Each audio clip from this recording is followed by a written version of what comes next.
Hey everybody, this review is on the new movie Five Nights at Freddy's.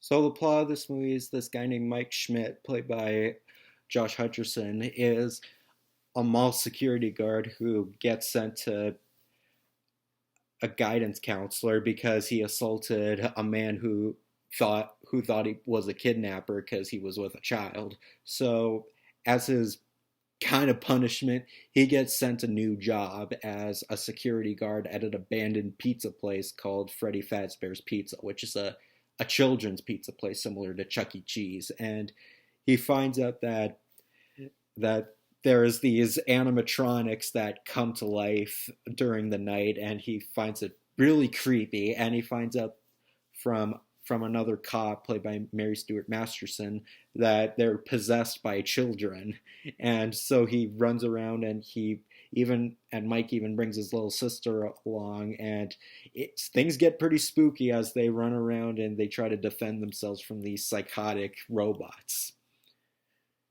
This was a fun movie. I actually quite liked this one.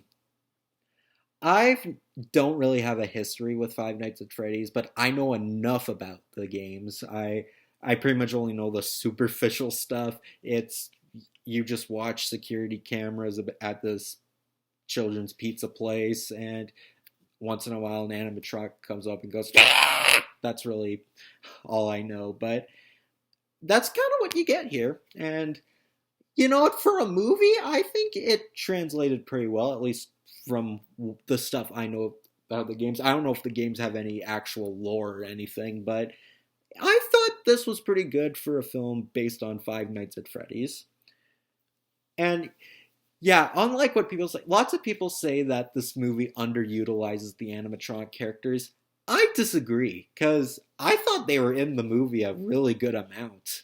I mean, sure, they're not the focus, but to be fair, I guess they really want to flesh out the human characters to make them more interesting, because unless it was like maybe a short film, I don't think this movie would have worked if it just started off with just a human character going to the pizza place and then that was it, and then the animatronics start killing everybody. Like maybe for a short film that'd be good, but like an hour and a half movie, I don't think that would have worked. But so I did like the direction it took. The actors, they all do quite good. There's nobody really I recognize aside from Josh Hutcherson and Matthew Lillard. But Josh Hutcherson was a good lead. It's good seeing him in another movie again after Hunger Games, because aside from Hunger Games, lots of the movies he's been in were when he was a kid. And I think this is a nice change of pace for him to do a horror film. I think it's good. Like, he's young enough, but he's not like, an adult. Like, he's young enough to like be someone to get a part-time job, if that makes any sense. So I think he did really fit well. And he actually does work well with horror, because he actually does seem like he feels terrified throughout the whole movie. You can actually feel his fear. So I think he should do more horror stuff movies after this, because I think he's got the talent for it and he just doesn't know it. Matthew Lillard, he's always great. He is great for a movie like this. Like, just like how he was in Scream and the Scooby Doo movies, Matthew Lillard really has a knack for like movies that kind of poke fun at horror. I mean, I know the Scooby Doo movies weren't horror movies because obviously they were kids movies, but like they were. But Scooby Doo's about supernatural stuff. So like Matthew Lillard works well with like goofy, tongue-in-cheek supernatural movies. So it definitely he definitely fits this kind of movie with, and he gives a really good over-the-top performance to sell it. Mary Stuart Masterson plays the cop who is with Mike throughout the whole majority of the movie, and she's actually a good side character. I don't know who Mary Stuart Masterson is. I mean, I think, isn't she in that movie Fried Green Tomatoes? I think she's in that movie, which I never saw it, but I do think she was good for what I saw. Like, her performance was actually quite good. I think all the actors were quite good. Even a lot of the kids were quite good. Even uh, Mike's little sister, like the kid who plays her, is actually quite good.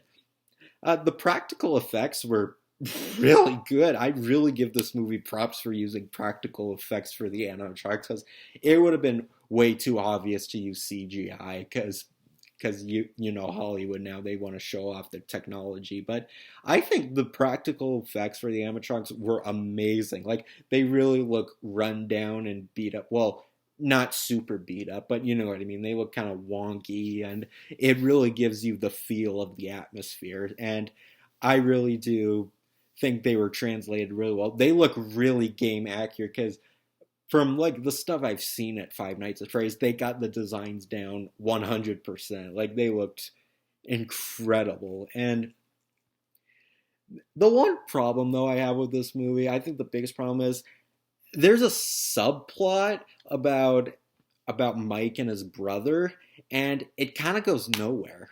Like it never really gets resolved. Like it's brought up once and maybe like another scene, but it's never really resolved, and that's kind of a shame because I kind of was wanted to know what was happening because it actually sounded really interesting. But I guess to be fair, audience they figured audiences wouldn't really care about that, and they just want to see the animatronics kill people, and you do get that. So I guess they want to focus on the actual plot. So credit where credit is due. So yeah, Five Nights at Freddy's. It's a good movie. It won't be in my top 10 of the year, but I think it was a fun watch for a pre-Halloween movie. I think it was actually quite good.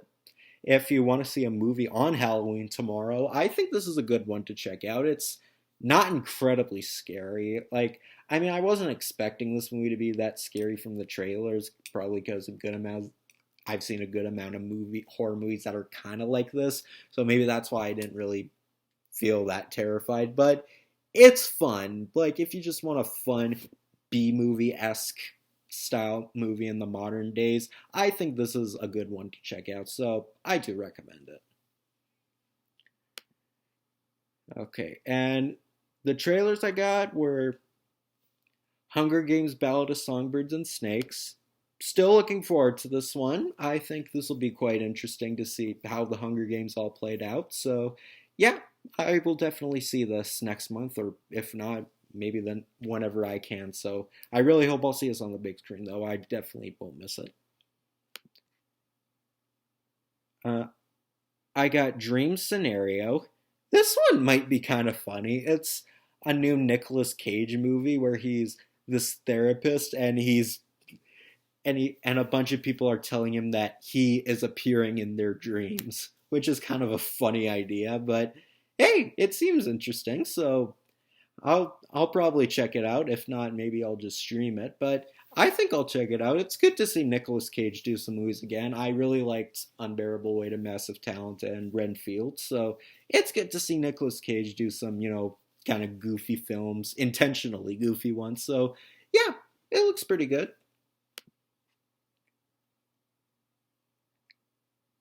I got Lisa Frankenstein. This movie looks pretty interesting. It's supposed to be a new take, a modern take on Frankenstein. It's about a young girl who reanimates a corpse and they become a couple. It sounds interesting. Um, Catherine Newton, I think, is in it. I think that was her. It seems interesting, and it's directed by the director of Juno, which is a movie I still have yet to see. So, but this one actually might be pretty interesting. So I don't know when it's out. I think it said it was out next year. I think so, maybe a little while to wait. But this one might be interesting, so I'll keep this one in mind for sure. And I got Night Swim. This trailer didn't really show much. Just a girl in a pool and look like some creature attacks her.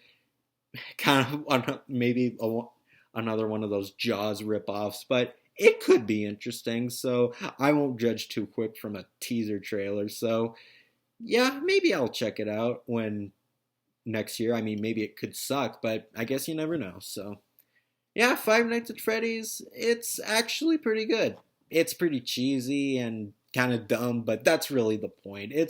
It's crazy fun. That's really all you want from a movie like this. And if you're a fan of the games, I'd say you'll like it probably. Um, I like I said, I haven't played them, but I from what I know about the games, this looks like it did it justice. So, and I think the actual creator of the game wrote the movie. So maybe that really does explain a lot. So yeah, I thought this was a fun film. I mean, like I said, it's not one of my favorites of the year so far, but I still thought it was pretty good. So take care, everybody. And tomorrow's the big day. It's spooky day. All right. See you later. Maybe I'll have a new video up soon. You never know. Tomorrow, you never know. So catch you later.